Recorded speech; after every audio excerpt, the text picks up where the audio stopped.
চিকেনগুলো তো বাইটেই আছে, এখন চিকেনগুলো মশলা মাইকে নেব। মরিচের গুঁড়া, জিরার গুঁড়া, গোলমরিচের গুঁড়া, কাগজি লেবুর রস, লবণ। তোমার তো কোনো কাম কাজ নেই, স্কুলে যাও, প্রাইভেট পড়ো, এই পর্যন্ত। আর আইয়া একদিনে একটা বায়না ধরবা, আজকে আবার চিকেন ক্যান্ডি খাবা। আমি তোমার নাতি নিয়ে আমারে খাওয়াবা না কে রে খাওয়াবা? মশলাটা মাখা হয়ে গেছে, এখন কিছুক্ষণের জন্য রেখে দেব।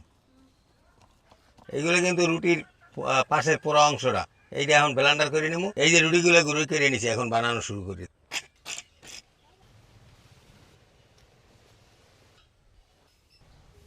চিকেন ক্যান্ডি বানানো হয়েছে রুটির গুঁড়ি আর বেসন দিয়ে ভাইজে নেব।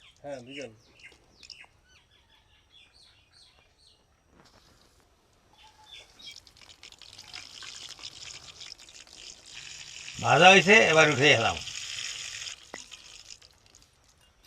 চিকেন ক্যান্ডি বানানো শেষ, নাতি হয়ে হাজির হয়েছে।